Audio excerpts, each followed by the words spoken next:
Over the skies of Germany in October 1943, a Luftwaffe fighter pilot lined up his Messerschmitt Bf-109 for what should have been an easy kill. The American B-17 Flying Fortress in his gun sight was already badly damaged, trailing smoke from two engines with visible holes in its fuselage and sections of its tail shot away. The German pilot had seen dozens of bombers go down after taking similar damage. He closed to 300 meters and opened fire, his cannon shells tearing into the bomber's wings and fuselage. He saw his rounds impacting, saw more pieces fly off the aircraft, saw the bomber shudder under the impacts, and then he watched in disbelief as the B-17 simply kept flying.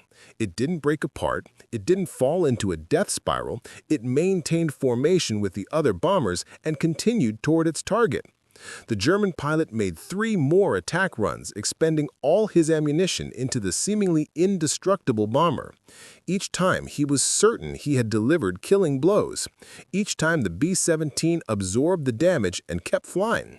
Finally, out of ammunition and low on fuel, the frustrated Luftwaffe pilot broke off his attack and watched the wounded bomber limp toward home. He would later tell his squadron mates that he had just fought something that refused to die, and that the Americans had somehow built a bomber that could survive damage that would destroy any other aircraft. This moment, repeated hundreds of times across the skies of Europe, was when Luftwaffe pilots realized they were facing an enemy that had fundamentally changed the rules of aerial combat. Welcome to Cipher Tales, where we uncover the hidden stories that changed the course of World War II. Today, we reveal the moment when Luftwaffe pilots realized the B-17 Flying Fortress wouldn't die, and how this realization transformed aerial warfare over Europe. This wasn't just about American engineering building a tough airplane. It was about the psychological impact on German fighter pilots who had to continue attacking a bomber that absorbed punishment no other aircraft could survive. About the tactical evolution forced on the Luftwaffe as they struggled to develop methods to bring down the seemingly invincible flying fortresses.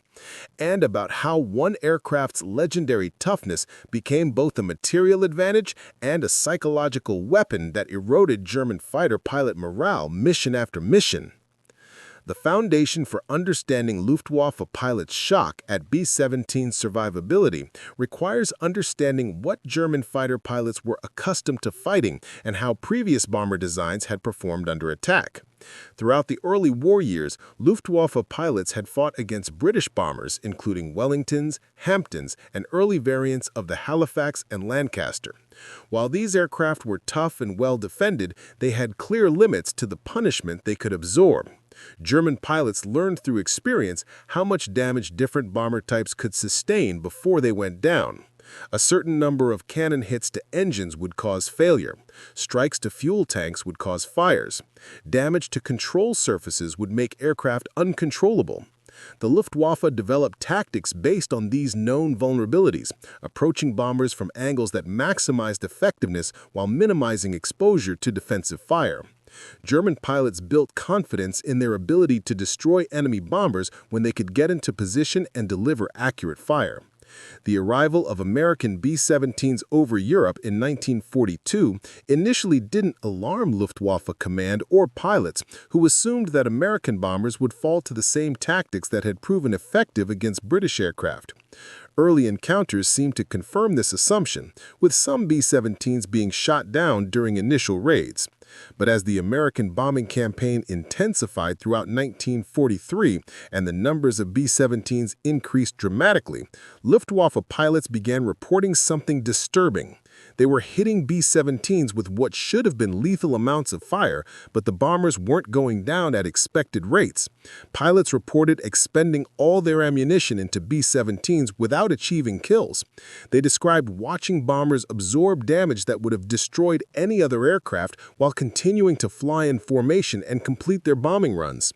Intelligence reports from Luftwaffe units began noting that American bombers appeared to be significantly more durable than expected, and that existing fighter tactics might need revision.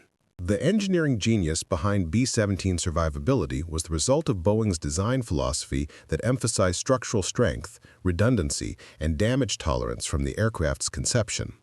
The B-17's airframe was built with exceptional structural strength, using heavy-gauge aluminum and extensive internal bracing that gave the aircraft ability to maintain structural integrity even when large sections were damaged.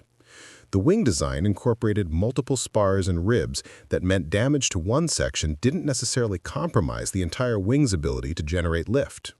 The control systems included redundant cables and linkages so that even if primary controls were severed, backup systems could maintain some degree of aircraft control. The fuel system was designed with self-sealing tanks that would automatically seal bullet and shell holes to prevent fuel loss and reduce fire risk.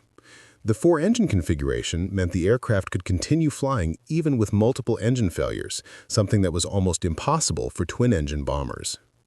The specific structural features that amazed Luftwaffe pilots when they examined captured or crashed B-17s revealed design decisions that prioritized survivability in ways German aircraft designers hadn't emphasized.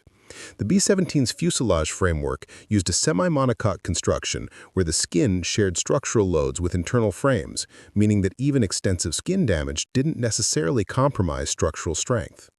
The wing-to-fuselage attachment points were massively over-engineered, allowing the wings to remain attached even when surrounding structure was heavily damaged. The tail section, which took tremendous punishment during head-on and beam attacks, was designed to remain functional even when much of its surface area was shot away, with the control surfaces still operational through minimal remaining structure. German engineers examining these features recognized sophistication in structural design that exceeded their own bomber designs and that explained the B-17's legendary toughness. The psychological impact on Luftwaffe fighter pilots of watching B-17s survive attacks that should have been fatal was profound and cumulative over the course of the bombing campaign. Early in 1943, German pilots still approached American bomber formations with confidence born from their success against British bombers and their general air combat experience. By mid-1943, after months of engaging B-17s and watching bombers survive attacks, German pilot reports began showing frustration and confusion. They described the experience of making perfect attack runs, seeing their fire impact the target, watching pieces fly off the bomber, and then seeing the bomber simply continue flying as if nothing had happened. This violated everything they had learned about aerial combat and about how aircraft responded to battle damage.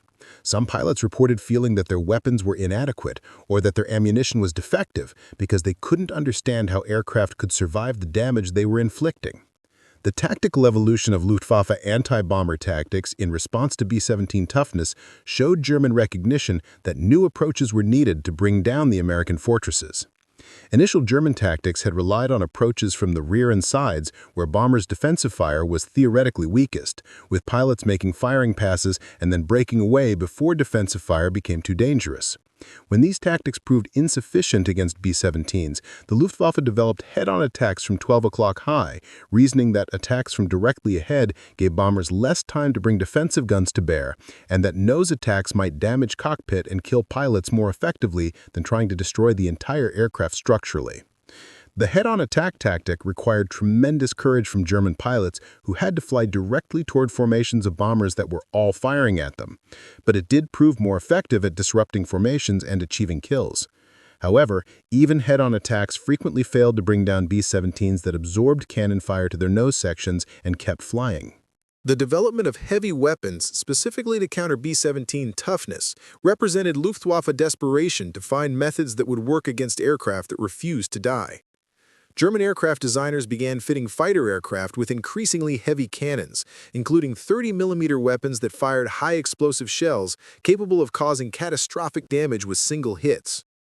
Rocket weapons, including the R-4M and the Werfer Grenade 21, were developed to attack bombers from outside the range of defensive fire, with large warheads that could destroy bombers with near misses. Experiments with specialized bomber-destroyer aircraft, including the Me-410 and later jet aircraft, were pursued in attempts to create platforms that could reliably kill B-17s. The resource investment in these specialized weapons and aircraft demonstrated how seriously the Luftwaffe took the B-17 threat and how desperate they were to find solutions to the survivability problem that was allowing American bombers to strike German industry with relative impunity, despite heavy defensive efforts. The specific accounts from Luftwaffe pilots describing their encounters with unkillable B-17s provide visceral testimony to the psychological impact of facing seemingly invincible opponents. One German pilot described emptying his guns into a B-17 during a prolonged attack that lasted several minutes, hitting the bomber repeatedly in the wings, engines, and fuselage, and watching in amazement as the bomber maintained formation and even returned fire throughout the attack. He broke off only when he ran out of ammunition, convinced that he had delivered enough damage to destroy 3 normal bombers, yet the B-17 simply continued its mission. Another pilot described attacking a B-17 that had already lost an engine and had visible battle damage, thinking it would be an easy kill. After multiple attack runs that added more damage to the already wounded bomber, he watched it successfully bomb its target and then turn for home, still flying despite what appeared to be mortal wounds.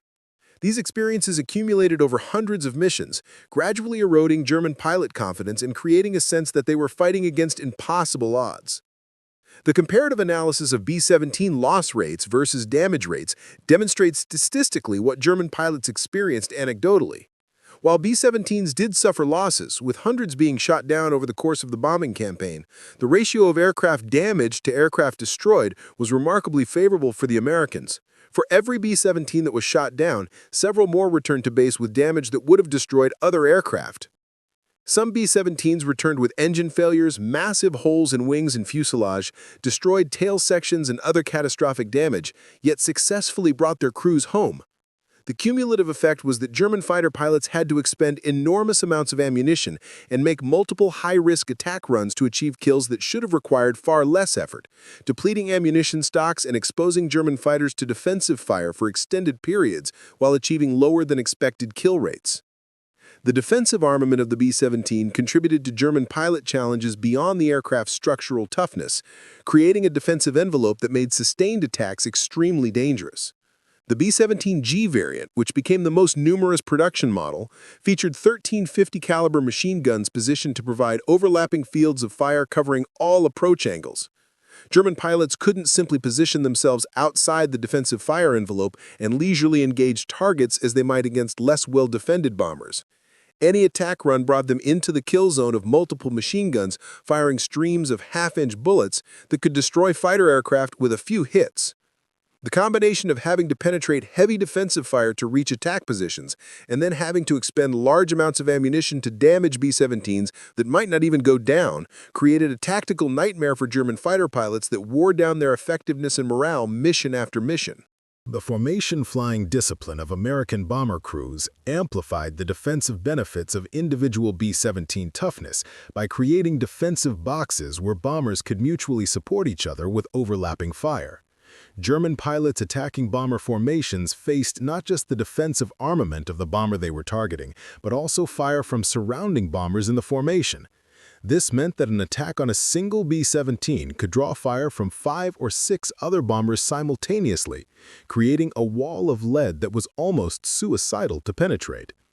Even when German pilots successfully damaged B-17s, the bombers often remained in formation where they continued to contribute defensive fire, and where they could be protected by other bombers if they became stragglers. The formation discipline made it difficult for German fighters to isolate and finish off damaged B-17s that might have been easier kills if they had fallen out of formation and become vulnerable to concentrated attacks. The famous stories of specific B-17s that survived incredible damage and returned home became legendary among both American crews and German pilots who witnessed these survivals. The most famous case was the B-17F, nicknamed Memphis Belle, which completed 25 combat missions at a time when bomber loss rates made this an extraordinary achievement, surviving numerous fighter attacks and flak damage throughout its tour. Another legendary case was a B-17 that returned to base with most of its tail section shot away, with the tail gunner's position completely gone and the tail control surfaces barely attached, yet the aircraft remained controllable enough for the pilot to successfully land it. A B-17 called All-American stayed in formation after a mid-air collision with a German fighter that nearly severed its fuselage, with the tail section held on primarily by control cables and some remaining skin. Yet it flew home and successfully landed.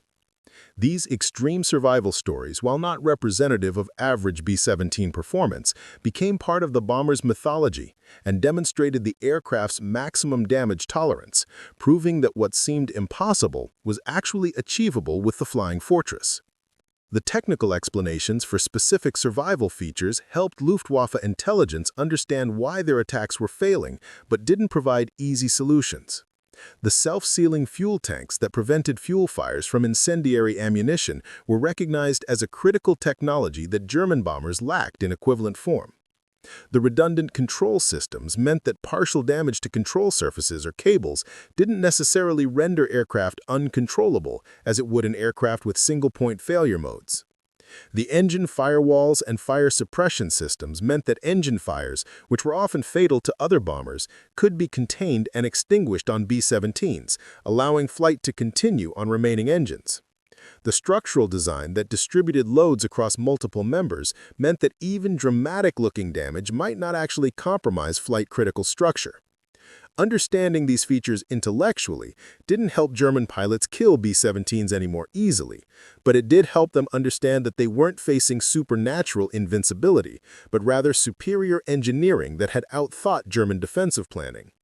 The evolution of American tactics that exploited B-17 toughness and German fighters' difficulties in achieving kills created a cycle where American confidence grew while German confidence eroded.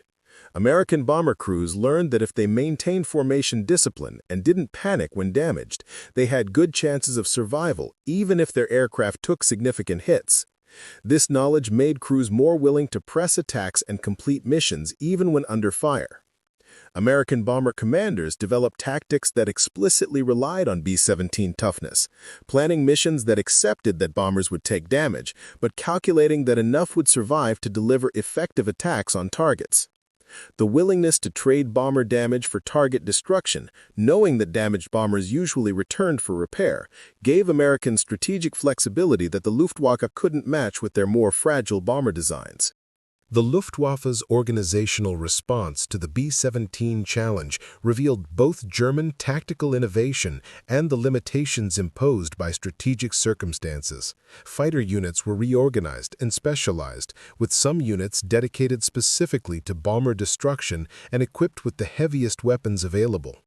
Tactics were continuously refined through combat experience and through analysis of successful kills to identify attack methods that maximized effectiveness. Pilot training was modified to emphasize bomber attack techniques and gunnery accuracy to ensure that limited ammunition was used most effectively. However, all these adaptations ran into the fundamental problem that Germany was losing the air war through attrition. Even when Luftwaffe pilots developed tactics that could kill B-17s, the Americans simply sent more bombers than German fighters could effectively engage, and the B-17's toughness meant that German fighters had to work harder to achieve each kill, expending more ammunition, fuel, and pilot effort than sustainable over the long campaign. The psychological warfare aspect of B-17 survival, whether intentional or incidental, worked in America's favor by demonstrating Allied industrial and technological superiority. Every time a heavily damaged B-17 returned to base, it was physical evidence that American engineering could build aircraft that withstood the best German fighters' attacks. Every time German pilots expended all their ammunition without killing a B-17, it reinforced the message that Germany was technologically outmatched. The stories of B-17 survival spread not just among German pilots, but through German military and even to German civilian populations who could see damaged bombers in the sky continuing their missions despite visible damage. This created narrative that the Allies were unstoppable and that even Germany's best efforts couldn't prevent the bombers from reaching their targets, undermining morale and contributing to the sense of inevitable defeat that spread through Germany as the war progressed. The comparative experience of American crews in B-17s versus crews in other bomber types, including B-24 Liberators, which were more numerous but less famous, revealed that B-17 crews had justifiably higher confidence in their aircraft's survivability. While B-24s were technically more advanced in some ways and could carry heavier bomb loads, they were more fragile than B-17s and suffered higher loss rates when exposed to similar levels of defensive fire. B-17 crews who transferred to B-24s often reported feeling less protected and more vulnerable.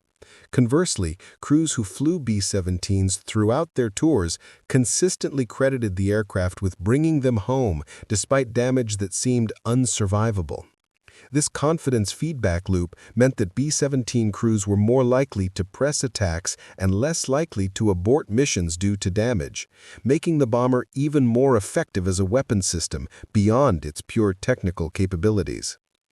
The post-war analysis of B-17 combat performance, including examination of aircraft that survived to be preserved in museums and study of combat reports and damage documentation, has provided detailed understanding of exactly why the aircraft was so tough and how it survived damage that destroyed other planes.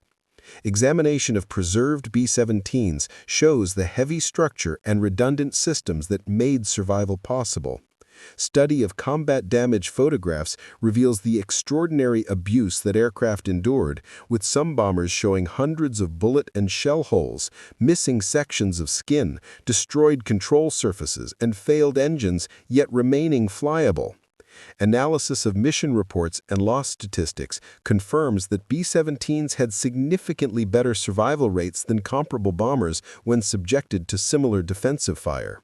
The post-war consensus among military aviation experts has been that the B-17 represented the peak of World War II bomber survivability design and that the lessons learned from its design influenced all subsequent military aircraft development. The legacy of Luftwaffe pilots' realization that B-17s wouldn't die extends beyond the immediate tactical impact to influence the entire course of the strategic bombing campaign. German defensive resources, including fighters, pilots, ammunition, and fuel, had to be concentrated against American daylight bombing raids, diverting capability from other fronts and creating opportunities for Allied operations elsewhere. The psychological impact on German fighter pilots of repeatedly failing to stop B-17 formations contributed to declining Luftwaffe effectiveness and morale that became critical as Germany's strategic situation deteriorated. The American ability to sustain daylight bombing despite German defensive efforts, enabled largely by B-17 toughness allowing acceptable loss rates, meant that German industry and infrastructure could be systematically destroyed, ultimately contributing decisively to German defeat. The moment when Luftwaffe pilots realized the B-17 wouldn't die was, in a very real sense, the moment when they realized they couldn't win the air war. The technological race between bomber survivability and fighter lethality that characterized the air war over Europe demonstrated that defensive design could successfully counter offensive weapons when properly executed. While German fighters became increasingly powerful with heavier armament and better performance, B-17 designs continued to evolve with improved defensive armament, better armor protection, and refined structural designs that maintained the survivability advantage. This arms race ultimately favored the Americans, who had industrial capacity to build both increasingly tough bombers and to replace losses more quickly than Germans could train replacement fighter pilots and produce replacement fighters. The B-17's role in this dynamic showed that winning through defensive superiority by building aircraft that could absorb punishment and continue fighting was as valid a strategy as winning through offensive superiority. The human cost of the air war that raged around B-17s must not be forgotten, as the bomber's toughness came at tremendous cost in lives on both sides. Thousands of American airmen died aboard B-17s that weren't tough enough to survive the damage they received. Thousands more were wounded or became prisoners when their bombers were finally shot down. Luftwaffe pilots died by the hundreds in attempts to stop B-17 formations, flying into defensive fire, or being shot down by escort fighters while pressing attacks on bombers. German civilians died on the ground when the bombs that B-17s carried, despite all German defensive efforts, destroyed their cities. The bomber's survivability and the success of the strategic bombing campaign came at terrible cost to all involved. This is the story of the moment Luftwaffe pilots realized the B-17 wouldn't die, watching in disbelief as bombers absorbed damage that should have been fatal and kept flying toward their targets. The German fighter pilot who expended all his ammunition into a bomber that refused to fall. The growing desperation of the Luftwaffe as they struggled to develop tactics and weapons that could effectively stop the seemingly invincible American fortresses. The psychological erosion of German fighter pilot morale as they faced an enemy that refused to be defeated despite their best efforts. The B-17 Flying Fortress earned its legendary status not through invincibility, because many were shot down, but through the demonstrated ability to survive damage that destroyed every other bomber in the sky. The moment German pilots realized this was the moment they understood they were fighting an enemy that had changed the rules of air combat, and that those new rules heavily favored the Americans. But here's what nobody tells you about those unkillable B-17s. One specific mission over Schweinfurt had a B-17 that took over 200 hits from German fighters and still made it home. The pilot's first words after landing? They'll shock you. And here's the dark secret. While the B-17 became famous for surviving, there was one specific weak point that German pilots eventually discovered. When they figured out where to aim, B-17s started dropping like flies. That tactical shift almost ended the daylight bombing campaign. Why don't the history books talk about it? And there's an even bigger mystery. What happened during the mission where a Luftwaffe pilot actually stopped attacking a crippled B-17? He escorted it to safety instead, risking court-martial and execution. The reason why will change everything you think you know about the air war. Want to know what weak point the Germans discovered? Curious about the fighter pilot who became a legend on both sides? Subscribe to Cipher Tales, because our next video reveals the one German fighter tactic that terrified B-17 crews more than anything else they faced, a tactic so effective the Luftwaffe tried to keep it secret from the Allies. Hit that like button if you're fascinated by the engineering genius that made the Flying Fortress legendary. Drop a comment telling us, what other World War II aircraft mystery should we investigate? The nearly indestructible Soviet tank that became a Panzer crew nightmare? The American fighter that changed air combat forever? The bomber that was deadlier than the B-17 but nobody remembers? Share this video with anyone who loves aviation history, military engineering, or the untold technical stories that determined who won the war in the skies over Europe. Until next time, remember, sometimes winning isn't about hitting harder than your enemy. Sometimes it's about building something they can't destroy, no matter how hard they try. This is Cipher Tales, where every aircraft has secrets, every battle has hidden turning points, and the stories nobody tells you are the ones that matter most.